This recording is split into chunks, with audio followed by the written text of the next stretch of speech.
আল্লাহ রাব্বুল আলামিনের নবী বলেন, কিয়ামতের কঠিন ময়দানে আল্লাহ রাব্বুল আলামিন যখন বিচার করবেন, আল্লাহর দলের মানুষগুলো আল্লাহ রাব্বুল আলামিন বিচারটা সহজ করে দিবেন। জোরে বলেন সুবহানাল্লাহ। ওলামায়ে কেরাম যারা হক্কানি আলেম, দ্বীনের জন্য যারা আন্দোলন করেছে, ইসলামী রাষ্ট্র কায়েম করার জন্য যারা চেষ্টা করেছে, এই মানুষগুলোর ত্রুটি বিচ্যুতিগুলো আল্লাহ রাব্বুল আলামিন পর্দার ভিতরে তাদের বিচার করবেন। জোরে বলেন সুবহানাল্লাহ। মানুষের সাথে তাদের সম্মান ক্ষুণ্ণ হতে দেবে না, এবং আল্লাহ রাব্বুল আলামিনের বান্দা যারা দ্বীনের পথে চলেছে, অপরাধও করেছে, এই মানুষগুলোর বিচার আল্লাহ রাব্বুল আলামিন অতি সহজ করবেন। তাদের বিচার আল্লাহ সহজ করবেন না কঠিন করবেন? এটা আল্লাহর পক্ষে সম্ভব না অসম্ভব? পৃথিবীর সরকার, পৃথিবীর মানুষ যদি তার নিজের দলের লোকের বিচার সহজ করতে পারে, 7 খুনের আসামি ছেড়ে দিতে পারে, আল্লাহ রাব্বুল আলামিনের বান্দাদের বিচার আল্লাহ সহজ করতে পারেন নাকি পারেন না? আল্লাহ যেন আমাদের সেই বিচারে, আল্লাহর আদালতে বিচারটা আল্লাহ পাক যেন আমাদের জন্য সহজ করেন। বলেন আমিন। জোরে বলেন আমিন। আমি একটি আয়াতে কারিমা তেলাওয়াত করেছি, অল্প কিছু কথা বলার সুযোগ পাবো। আল্লাহ রাব্বুল আলামিন কোরআনুল কারীমের ভিতরে বলেন, হুয়াল্লাযী আরসালা রাসূলাহু বিল হুদা ওয়া দীনিল হক লিইয়ুযহিরাহু আলাদ-দীনি কুল্লিহি ওয়ালাউ কারিহাল মুশরিকুন। জোরে বলেন আল্লাহু আকবার। আল্লাহ রাব্বুল আলামিন বলেন, হুয়াল্লাযী, তাকে পাঠানো হয়েছে, যিনি পাঠিয়েছেন তিনি আল্লাহ। যার কথা এখানে বলা হচ্ছেন তিনি আমার আপনার প্রাণাধিক প্রিয় নবী মুহাম্মাদুর রাসূলুল্লাহ সাল্লাল্লাহু আলাইহি ওয়াসাল্লামকে আল্লাহ রাব্বুল আলামিন পাঠিয়েছেন রাসূলাহু বিল হুদা ওয়া দীনিল হক। আল্লাহ পাক একটা সত্য জীবন ব্যবস্থা দিয়ে আল্লাহ রাব্বুল আলামিন তার নবীকে পাঠিয়েছেন। আল্লাহর নবীকে যে সত্য জীবন ব্যবস্থা দিয়ে পাঠিয়েছেন, এইটা দিয়ে শুধু মসজিদ গড়বার জন্য নয়, এইটা দিয়ে শুধুমাত্র মাদ্রাসা তৈরি করার জন্য নয়, দ্বীনে হক দিয়ে আল্লাহ পাক তার নবীকে পাঠিয়েছেন। তামাম পৃথিবীর যত মত আছে, যত দল আছে, যত ধর্ম আছে, যত কর্ম আছে, সমস্ত রীতিনীতির উপরে লিইয়ুযহিরাহু আলাদ-দীন, আল্লাহর দ্বীনটাকে প্রাধান্য দেওয়ার জন্য, প্রতিষ্ঠা করার জন্য আল্লাহ রাব্বুল আলামিন দ্বীনে হক দিয়ে তার নবীকে পাঠিয়েছেন। জোরে বলেন সুবহানাল্লাহ। নবীকে দ্বীনে হক দিয়ে পাঠিয়েছেন। আমার ভাইরা যারা এখানে আলেম আছেন, কোরআনুল কারীমের এই আয়াতের ভিতর থেকে দ্বীন শব্দটা বের করে, আলিফ লাম দাল ইয়া নুন, দ্বীন শব্দটা বের করে কোরআনুল কারীমের ভিতরে সার্চ করবেন। 92টা আয়াতের ভিতরে আল্লাহ রাব্বুল আলামিন দ্বীন শব্দ ব্যবহার করেছেন। ভালো করে লক্ষ্য করেন, কয়টা আয়াত? কতটা? 92টা আয়াতের ভিতরে আল্লাহ দ্বীন শব্দ ব্যবহার করেছেন। দ্বীনের অর্থ অন্য কারো কাছ থেকে ধার করার প্রয়োজন নাই। আল্লাহ রাব্বুল আলামিন দ্বীনের অর্থ নিজেই করে দিয়েছেন। দ্বীন মানে হলো বিচার ব্যবস্থা, দ্বীন মানে হলো জীবন ব্যবস্থা, জীবন যাপনের পন্থা। দ্বীন মানে হলো আনুগত্য করা, দ্বীন মানে হলো ধর্ম, দ্বীন মানে হলো আইন ব্যবস্থা, দ্বীন মানে হলো কর্মফল দিবস, দ্বীন মানে হলো কিয়ামতের দিবস, দ্বীন মানে হলো প্রতিদান দিবস, দ্বীন মানে হলো শেষ বিচারের দিন, যেদিন আল্লাহ রাব্বুল আলামিন পৃথিবীর সব মানুষের বিচার ফাইসালা করবেন। আল্লাহ রাব্বুল আলামিন বলেন, আল মুলকু ইয়াউমা ইযিনিল হাক্কু লির-রাহমান ওয়া কানা ইয়াউমান আলাল কাফিরিনা আসীরা। আল্লাহ রাব্বুল আলামিন বলেন, ওই দিন, যেই দিন কর্মফল দিবস হবে, যেই দিন বিচারের দিন হবে, ওই দিনের মালিক হবেন কে? আমার দিকে তাকান, মালিক হবেন কে? আল্লাহ। এক আঙ্গুল আকাশের দিকে উঁচু করে সাক্ষী দেন, কে হবেন মালিক? ওই দিনের মালিক হবেন কে? আল্লাহ রব্বুল আলামিন ওই দিনের মালিক হবেন। ওই রাজত্বটা হবে কেবলমাত্র আল্লাহ রব্বুল আলামিনের হাতে। খুব সংক্ষেপে আয়াতের কথাটা বুঝে নেন। আল্লাহ রব্বুল আলামিন ওই বিচার ব্যবস্থার মালিক হবেন। ওই দিনের রাজত্ব আল্লাহ রব্বুল আলামিনের হাতে হবে। আল্লাহর বাইরে এক চুল পরিমাণ থাকবে না, কারো ইশারা করার শক্তি থাকবে না, কারো কথা বলার শক্তি থাকবে না, কারো দরখাস্ত করার শক্তি থাকবে না। আল্লাহর হুকুম ছাড়া একটা শব্দ উচ্চারণ করতে পারবে এমন ক্ষমতা কারো থাকবে না। আল্লাহু আকবার। ওই দিনের মালিক হবেন তো আল্লাহ। আজকের রাজত্বর মালিক কে? আজকে রাজত্বর মালিক কে? বাংলাদেশের রাজত্ব কার হাতে এখন বলেন? আল্লাহর হাতে। আল্লাহর হাতে। আল্লাহর হাতে যদি হতো, বাংলাদেশের রাজত্বটা যদি আল্লাহর আইনের মাধ্যমে পরিচালিত হতো, এখন পর্যন্ত আল্লামা মামুনুল হকের মতো ওলামায়ে কেরাম শত শত জেলখানায় আছে। আল্লাহর কোরআন দিয়া, আল্লাহর আইন দিয়া যদি এই রাষ্ট্র পরিচালিত হতো, ওলামায়ে কেরাম জেলখানায় থাকতো না।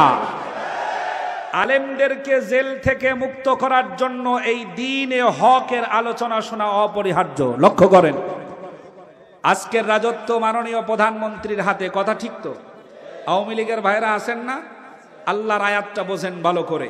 কোরআন শরীফ কি জামাতের, তাবলিগের, পীরমুরিদের, আওয়ামী লীগের, বিএনপির? তাম পৃথিবীর হুদাল লিন্নাস। যে ব্যক্তি মনে করে আমি মানুষ, তার জন্যই কোরআনুল কারীম হেদায়েতের কিতাব। সুবহানাল্লাহ বলেন। ওই দিনের রাজত্ব হবে আল্লাহর। আজকের রাজত্ব মাননীয় প্রধানমন্ত্রীর হাতে, ঠিক কিনা? তিনার হাতে ক্ষমতা। তিনি যা ইচ্ছা সেটা করতে পারেন নাকি পারেন না? তিনি যদি মনে করেন কোন একজন এমপিকে অবসরে পাঠাবো, এইটা তার পক্ষে সম্ভব না অসম্ভব। তিনি বললেন ডক্টর মুরাদ হাসান পদত্যাগপত্র জমা দাও, দেওয়া লাগছিল কিনা? ডক্টর সুরঞ্জিত সেনগুপ্ত মন্ত্রী থাকবা, কিন্তু দপ্তর থাকবে না, লাগছিল না? এ ক্ষমতা তার আছে না নাই? বিচার বিভাগ তার হাতে, প্রশাসন তার হাতে, মিডিয়া তার হাতে, ক্ষমতা তার হাতে। যা খুশি তিনি তাই করতে পারেন। কাউকে উঠাতে পারেন, কাউকে আবার নামাতে পারেন, কারণ রাজত্বটা তার হাতে এখন অবস্থান করছে। তিনি যেটা খুশি সেটাই করতে পারেন। রাজত্বের মালিক এখন সে, তিনি রাজত্ব পরিচালনা করছেন। আমার ভাইরা, রাজত্ব আপনার হাতে। এই কারণে আপনি আমির হামজার মতো একেবারে সরল সোজা মানুষকে জেলখানার ভিতরে রাখতে পারেন। আল্লামা মামুনুল হককে জেলখানার ভিতরে রাখতে পারেন, ওলামায়ে কেরামকে জেলখানার ভিতরে রাখতে পারেন।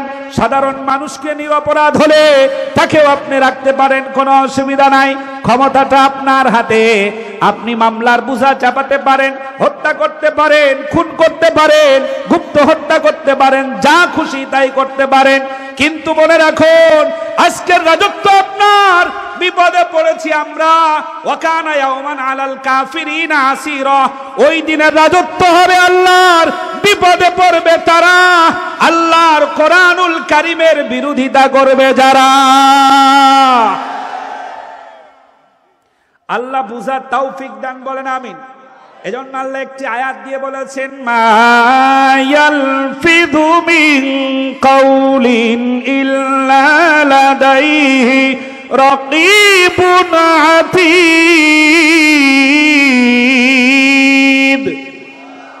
এমন কোন শব্দ উচ্চারণ করো না। রাজনৈতিক ভাইরা, সাধারণ মানুষ, মায়েরা, বোনেরা, সবার জন্য বলছি, এমন কোন শব্দ কোন মানুষ মুখ দিয়ে বলে না, এমন কোন লফজ বলে না, এমন কোন কথা বলে না যেই কথাটা আল্লাহর দরবারে লিপিবদ্ধ হয় না। প্রত্যেকটি কথা আল্লাহর দরবারে লেখা হয়ে যায়, প্রতিটি শব্দ আল্লাহর দরবারে লেখা হয়ে যায়। আল্লাহ রব্বুল আলামিন যেহেতু সব লিখে রাখেন, প্রত্যেকটি কথা আল্লাহ রব্বুল আলামিন লিখে রাখেন। আল্লাহ বলেন, ওয়াকুল্লা শাইইন আহসাইনাহু কিতাবা। শুধু লিখে রাখেন তা নয়, আল্লাহ পাক গণনা করে করে লিখে রাখেন। অকুল্লু শাইইন ফালুহু ফিজ জুবুর, প্রত্যেকটি মানুষের কাছে মানুষের ব্যাপারে একটি রেজিস্টার খাতা থাকবে। ওই খাতার ভিতরে আল্লাহ রাব্বুল আলামিন লিখে রাখবেন অকুল্লু সগীরিন ওয়া কাবীরিন মুস্তাতর, ছোট হোক বড় হোক সব কিছু আল্লাহ রাব্বুল আলামিন লিখে রাখবেন। অন্তরের মধ্যে যেটা হচ্ছে সেটাও লিখে রাখবেন, জবান দিয়ে যেটা বের হচ্ছে সেটাও লিখে রাখা হবে। আমার ভাইরা, সুতরাং সাবধান, এমন কোনো ইশারা করা যাবে না, এমন কোনো ইঙ্গিত করা যাবে না, এমন কোনো বক্তব্য দেওয়া যাবে না, এমন কোনো কথা বলা যাবে না যেই কথাটা, যেই ইশারাটা শরীয়তের বিরুদ্ধে চলে যায়। এমন কোন বক্তব্য দেওয়া যাবে না যেটা আল্লাহ রসুলের বিরুদ্ধে যায়। যদি দেখেন আল্লাহ এবং রসুলের বিরুদ্ধে চলে যাচ্ছে, কথা বলার চাইতে চুপ থাকাই শ্রেষ্ঠ। আপনি মুসলিম হিসাবে দেখবেন, আপনার পথ ধরে রাখতে হলে ইসলামের বিরুদ্ধে অবস্থান করতে হচ্ছে অথবা কথা বলতে হচ্ছে, ওখানে কথা বলার চাইতে চুপ থাকবেন। এই চুপ থাকাটাই হতে পারে নাজাতের কারণ। আল্লাহ আমাদের সহি বুঝ দেন, বলেন আমিন। আল্লাহ রাব্বুল আলামিন বলেন হুয়াল্লাযী আরসালা রাসূলাহু বিল হুদা ওয়া দীনিল হক লিইয়ুযহিরাহু আলাদ দীনি কুল্লিহি ওয়ালাউ কারিহাল মুশরিকুন। দিন শব্দের অর্থ এক নাম্বার বলেছি বিচার ব্যবস্থা। দিন মানে কি বলেন, কথা বলেন। আপনারা রোজা আছেন, অসুবিধা আছে? দিন মানে বিচার ব্যবস্থা। কোরআনুল কারীম এর আলোচনা সবার কাছে পছন্দনীয় হবে না, হবে পছন্দনীয় হবে না। কিছু মানুষের সমস্যা থাকবে চিরকাল, কিছু মানুষের অসুবিধা থাকবে চিরকাল। কোরআনুল কারীমের কথা শুনলে মাথাটা হট হয়ে যাবে। লক্ষ্য করেন, আবু জেহেল বেঁচে আছে, উতবা সাইবা বেঁচে আছে, ওলীদ ইবনে মুগীরারা বেঁচে আছে, এরা কেউ বেঁচে নাই, কেউ বেঁচে নাই। কিন্তু তাদের উত্তরসূরি আজও পৃথিবীতে আছে না নাই? বঙ্গবন্ধু বেঁচে আছে, তাদের উত্তরসূরি আছে না নাই? জিয়াউর রহমান বেঁচে আছে, তাদের উত্তরসূরি আছে না? অতীতে যারা চলে গেছেন তাদের উত্তরসূরি আছে। আবু জেহেল চলে গেছে, উত্তরসূরি আছে না নাই? আছে। একটা ছোট্ট দৃষ্টান্ত লক্ষ্য করেন। একজনের রক্ত দরকার, রক্তের গ্রুপ হচ্ছে ও নেগেটিভ। রক্তের গ্রুপ কি? ও নেগেটিভ রক্ত কি সহজে পাওয়া যায়? সহজে পাওয়া যায় না। খুঁজতে খুঁজতে খুঁজতে খুঁজতে আপনাদের এই চরাঞ্চলে একজনের রক্তের সাথে গ্রুপের মিল হয়ে গেছে, যার রক্ত ও নেগেটিভ। বলছে ভাই রক্ত দিতে হবে। যার রক্ত ও নেগেটিভ এই লোকটা ছিল অত্যন্ত কৃপণ। কৃপণ মানুষ রক্ত দেবে এটা সহজ না কঠিন? খুব কঠিন। বলছে ভাই রক্ত দিতে হবে তোমার এক ব্যাগ। বলছে সর্বনাশ, আমি দেব রক্ত? আমি ক্ষুধা যদি বেশি লাগে, ভাত যেন কম লাগে, এই জন্য খাওয়ার আগে 3 গিলাস পানি খাই যাতে ভাত কম খাওয়া লাগে, আর আমি দেব রক্ত? অসম্ভব। বড় লোকটার রক্ত প্রয়োজন, সাথে লোকজন ছিল, জোর করে তারে ধরিয়া টেবিলের উপরে শোয়া 2 ব্যাগ রক্ত নেছে এক টানে। 2 ব্যাগ রক্ত নেওয়া যায় নাকি যায় না? যায়। 2 ব্যাগ রক্ত নিয়েছে এক টানে। 2 ব্যাগ রক্ত নেওয়ার পর যেই ব্যক্তি রক্ত নিয়েছে সেই ব্যক্তি রক্ত নেওয়া শেষ হলে ডয়ার থেকে একটা কাগজ বের করে চেকের উপরে সই করে 2 লক্ষ টাকা তার হাতে দিয়ে দিল, এই নাও তোমার 2 ব্যাগের রক্তের দাম 2 লাখ টাকা। একেবারে কৃপণ মানুষের হাতে 2 লক্ষ টাকা যাওয়া, এটা আকাশের চাঁদের মতো তার কাছে মনে হল, ঠিক না? তখন উনি এতই খুশি হয়েছে 2 লাখ টাকা পেয়ে, বলছে স্যার আমি আরো 1 ব্যাগ রক্ত দিতে চাই। তখন বলছে আরে পাগল, তুমি যদি আরো 1 ব্যাগ রক্ত দাও তুইও বিপদে পড়বি, আমারেও বিপদে ফেলবি। অতএব এখন নেওয়া যাবে না, যখন দরকার হবে তখন তোমারে ফোন দেব, চলে এসো রক্ত নিয়ে যেও, রক্ত দিয়ে যাবা। 3 মাস পরে ফোন দিয়েছে, হ্যালো, কোথায় আসতে হবে স্যার বলেন, অমুক জায়গায় আসো। রক্ত দিয়েছে 3 মাস পর, 3 মাস আগে 2 ব্যাগ রক্ত দাম দিয়েছে কত? কথা শুনতেছেন না চলে গেছেন? 2 মাস আগে, 3 মাস আগে যে রক্ত নিয়েছে এই রক্তের দাম দিয়েছে কত? আর এবার 1 ব্যাগ রক্ত নেওয়ার পরে রক্তের দাম দিচ্ছে মাত্র 10 টাকা। 2 টাকার নোট দিয়েছে 5টা, তাও 3টা ছিঁড়া, চলে না। এটা পাওয়ার পরে কৃপণ লোকটার মেজাজ খারাপ হয়ে গেছে। মেজাজ খারাপ করে বলছে, বেটা আপনার মতো ধাপ্পাবাজ লোক আর নাই, আপনি একটা চিটার, আপনি একটা বাটপার, আপনি একটা শয়তান, মুখে যা আসছে মেজাজ খারাপ হয়ে তাই বলছে। যিনি রক্ত নিয়েছিলেন সেই ধনী ব্যক্তিটি এখন বলছে, ভাই তুমি আমাকে আমার উপরে গালিগালাজ করো না, আমাকে চিটার বলো না, আমাকে বাটপার বলো না। আমি চিন্তা করে দেখেছি তুই খারাপ, তোর রক্ত শুদ্ধা খারাপ। 3 মাস আগে আমি ছিলাম ধনী, আল গিনা গিনান নাফস, আমার অন্তরও ছিল ধনী। 3 মাস আগে তোর রক্ত আমার শরীরে যাওয়ার পর আমি নিজেই হয়ে গেছি কৃপণ, 10 টাকার বেশি আর দিতে পারবো না। রক্তের ঝামেলা আছে না নাই? রক্তের ঝামেলা আছে না নাই? আল্লাহর কোরআনুল কারীমের আয়াত শুনলে পরে খেপে যেত আবু জেহেল। আল্লাহর কোরআনের আলোচনা শুনলে বাধা দিত জারদ সন্তান ওয়ালিদ ইবনে মুগীরা। আল্লাহর কোরআনুল কারীমের অনুষ্ঠানগুলো বন্ধ করে দেওয়ার চেষ্টা করত তারা। আবু জেহেল, উতবা, সাইবা, আবু লাহাব এরা সবাই এই চেষ্টাটা করত। 2024 সালে আসার পরেও ওলামায়ে কেরামদের উপরে যদি আক্রমণ হয়, আল্লাহর কোরআনের কথা যদি কোন মসজিদ, কোন মাদ্রাসা, কোন তাফসীরুল কোরআন মাহফিলে উন্মুক্ত করে বলতে যারা বাধা দেয়, ওরা 24 সালের ডিজিটাল আবু জেহেল, আবু লাহাবের রক্তে তৈরি হয় আবু লাহাব ছাড়া কিচ্ছু না। এরা আছে না নাই? আছে না নাই? আছে। যারা এদিকে ওদিকে ঘোরাফেরা করছেন অতি দ্রুত প্যান্ডেলে আসেন, পরে কিন্তু বসার জায়গা পাবেন না, দাঁড়ায় থাকতে হবে। আল্লাহ আপনাদের এই কোরআনের মাহফিল কবুল করেন, বলেন আমিন, জোরে বলেন আমিন। দ্বীনের 1 নাম্বার অর্থ হলো বিচার ব্যবস্থা। কি বলেন? বলেন। আমার দেশের একেবারে ওয়ার্ড থেকে শুরু করে ইউনিয়ন পরিষদ পর্যন্ত আল্লাহর দেওয়া বিচার ব্যবস্থাটা যদি কায়েম থাকতো, চোর একটা হলে পরে ওই চোরের হাত কেটে দেওয়ার পরে আর কেউ চুরি করতো না। ডাকাত একটা হলে পরে তার বিচারটা করলে পরে এই লোকটা আর ডাকাতি করতো না।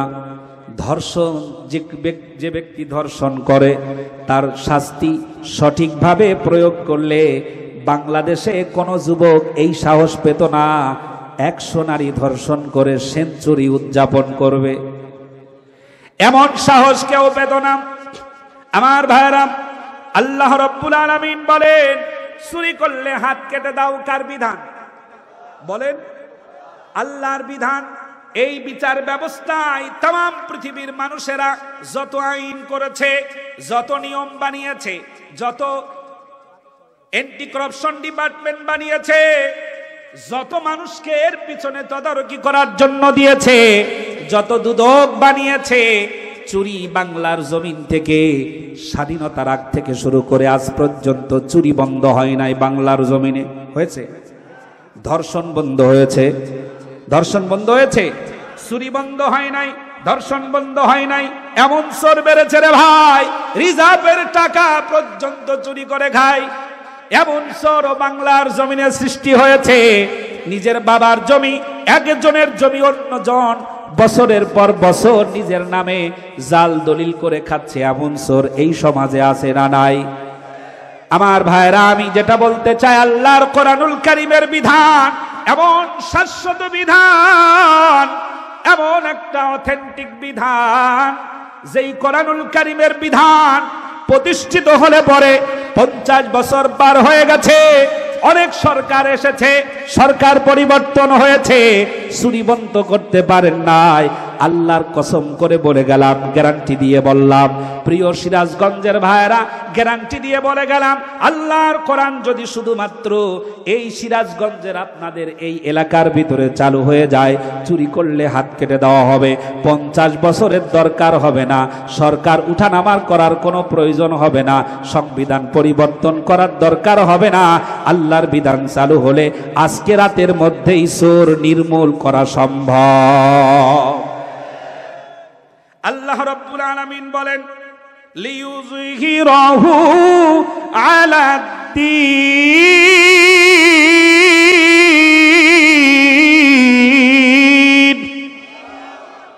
এই বিচার ব্যবস্থার উপরে, আল্লাহর বিচার ব্যবস্থাটাকে কায়েম করার জন্যই নবী তোমাকে পাঠানো হয়েছে।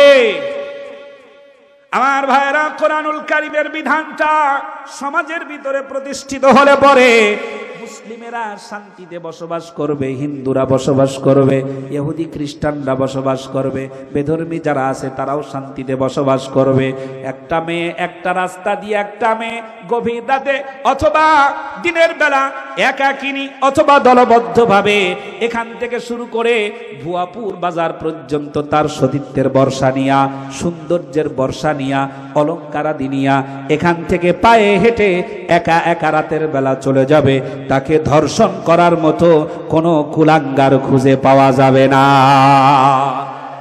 এই বিধানটা প্রতিষ্ঠিত করার পক্ষে যারা আছেন তারা দুহাত উঁচু করে বলেন লিল্লাহে তাকবীর। রাজি আছেন যারা, তারা জোরে আওয়াজ তুলুন আল্লাহু আকবার। আল্লাহ আমাদের কবুল করেন, বলেন আমিন। জোরে বলেন আমিন। বিচার ব্যবস্থায় আল্লাহর আইন প্রতিষ্ঠিত হোক, তা কি চান?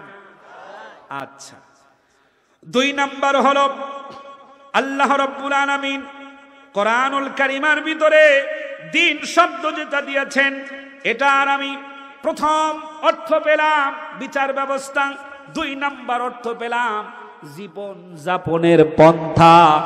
আপনি আপনার জীবনটা কিভাবে পরিচালনা করবেন, আপনি শিক্ষাটা কি নিবেন, ব্যবসাটা কিভাবে করবেন, ছেলে মেয়ের বিবাহ কিভাবে দিবেন, আপনার পরিবারটাকে কিভাবে সাজাবেন, আপনার মেয়েটাকে কিভাবে রাখবেন, আপনার সন্তানটাকে কিভাবে পরিচালিত করবেন, আল্লাহ রব্বুল আলামিন এই ব্যবস্থাপত্র দিতে পেরেছেন নাকি পারেন নাই? কি মনে হয় আল্লাহ দিতে পারছেন না? পারছেন। হায়াত দিয়েছেন কে? জীবন কে দিয়েছেন? এ পৃথিবী কে বানিয়েছেন?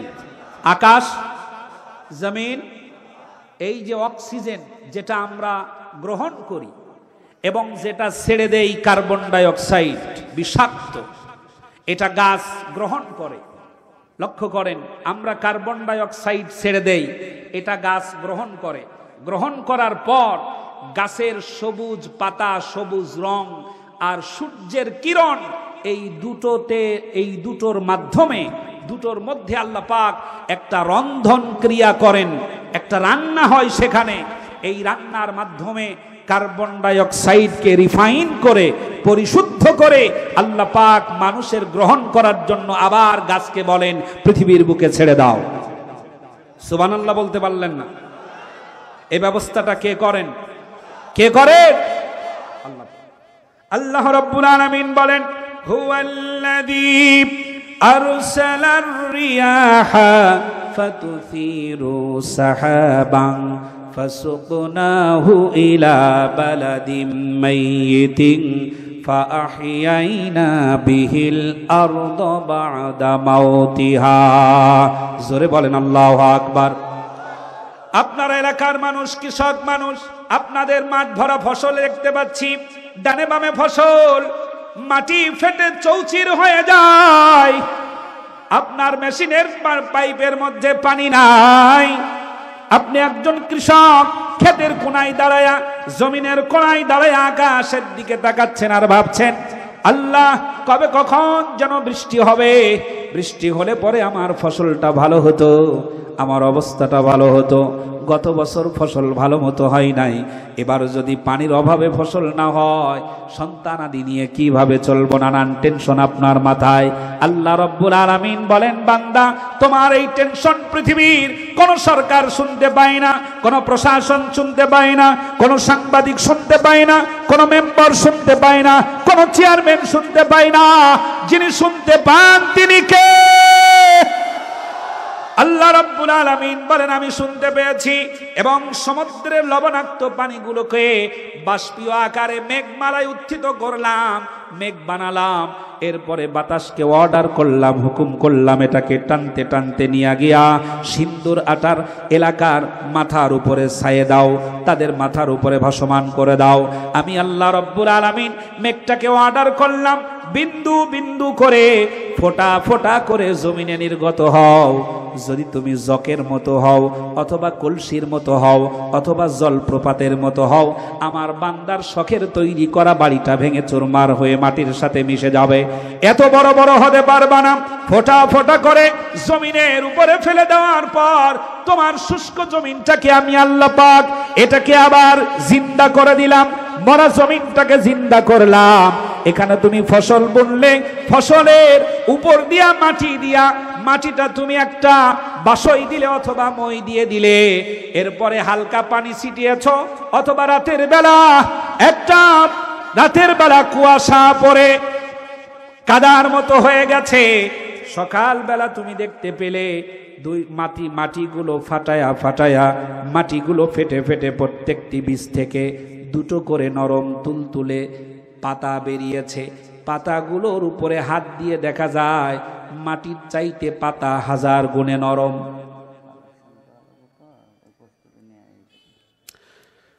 মাটি 1000 গুণে শক্ত, পাতাটা নরম। একবারও চিন্তা হলো না শক্ত মাটি ফাটায়া কে নরম তুলতুলে পাতা দুটো বের করেছেন? বলেন বলেন বলেন, কে বের করেছেন? কোরআনুল কারীম আরেকটি তথ্য দিয়েছে, সারাদিন রৌদ্রের কারণে নরম 2টা পাতা মুষড়ে পড়েছে, নুয়ে পড়েছে নরম 2টো পাতা। বিকেল বেলা জমিনে গিয়ে দেখছো ওটা মাটির সাথে একেবারে নুয়ে পড়েছে, মনে হয় শুকিয়ে যাবে, আর মনে হয় বাঁচবে না। আল্লাহ রব্বুল আলামিন বলেন, বান্দা তুমি ঘুমিয়ে পড়েছিলে, আমি আল্লাহ ঘুমাই নাই। রাতের বেলা আমি চিন্তা করলাম আমার বান্দার এই ফসলের উপরে যদি বৃষ্টি হয় তাহলে পরে সমস্ত ফসল নষ্ট হয়ে যাবে। আমি আল্লাহ মেঘ দিয়েছি কিন্তু বৃষ্টি দেয় নাই, পানিগুলো শিশির বিন্দু করে তোমার জমিনের উপরে ফেলে দিয়ে তোমার সদ্য ফুটে ওঠা নরম 2টো পাতা মুষড়ে গিয়েছিল, ওটা রাতের বেলায় আমি আল্লাহ আবার সোজা করে দিয়েছি। কে করেন এটা? কে করেন? যিনি সব করেন সে আল্লাহ রব্বুল আলামিন। যে বিধান দিচ্ছেন এই বিধানের বিরোধিতা যারা করে ওরা নেমো খারাম ছাড়া কিচ্ছু না। সামান্য কিছু পাওয়ার কারণে মানুষ মানুষের প্রশংসা করে না?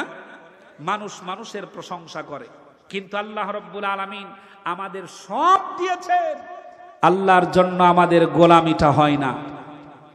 আল্লাহর জন্য আমাদের মাথা আল্লাহর দরবারে নুয়ে পড়ে না। যারা আমরা মসজিদে যাই, নামাজ পড়ি, 70-80 বছর হয়ে গেল নামাজ পড়ি, নামাজের সিজদার মধ্যে গিয়ে আমাদের সেই ভালোবাসাটা এখনো তৈরি হয়নি, মহব্বতটা এখনো তৈরি হয়নি। কারণ মসজিদে যখন ঢুকি তখন নিজস্ব পরিচয়ে ঢুকি, আল্লাহর গোলাম পরিচয়ে ঢুকতে পারি না। মেম্বার যখন মসজিদে ঢোকে তখন দেখলে বোঝা যায় যে মেম্বার আসতেছে। আপনাদের এলাকায় বোঝা যায় কিনা জানি না, অন্যান্য জায়গায় মেম্বার সাহেব যখন ঢোকে তখন বোঝা যায়, চেয়ারম্যান সাহেব যখন মসজিদে ঢোকে তখন বোঝা যায়, এরপরে এমপি মন্ত্রী যখন মসজিদে ঢোকে তখন বোঝা যায় নাকি বোঝা যায় না? বোঝা যায় এরা আসছে। বিশ্বাস করুন, যতদিন নামাজ পড়ছেন আপনার পায়ের জুতার সাথে আপনার ব্যক্তিগত পরিচয়টাকে জুতার মতো মসজিদের বাহিরে রেখে পরিচয়ে আল্লাহকে যদি একটা সিজদা দিতে পারতেন, আপনার ওই সিজদাটা আরশে আজিম পর্যন্ত ছুঁয়ে যেত।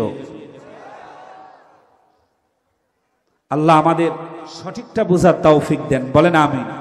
জোরে বলেন আমিন। জীবন যাপনের সকল ব্যবস্থাপত্র আল্লাহ দিতে পেরেছেন নাকি পারেন না? সন্তানকে কোরআন শিক্ষা দিবেন এ বিধান দিয়েছেন কে? আল্লাহ। কোরআন শিক্ষা দিলে পরে আপনার সন্তান এখানে অন্তত যারা আলেম আছে এবং বাংলাদেশ সহ গোটা বিশ্বের বুকে যারা আলেম আছে, কোন আলেমের বাবা আর মা বৃদ্ধাশ্রমে আছে ইতিহাস দেখাতে পারবেন? একটা দুর্ঘটনা দেখাতে পারবে কোন আলেম তার মা আর বাবাকে বৃদ্ধাশ্রমে রেখেছে? রাখতে পারেনি। কারণ আল্লাহ পাকের চূড়ান্ত সিদ্ধান্ত, আল্লাহর ইবাদতের পরেই মা বাপের স্থান। এই সিদ্ধান্ত কে দিয়েছেন? এই শিক্ষাটা কে দিয়েছেন?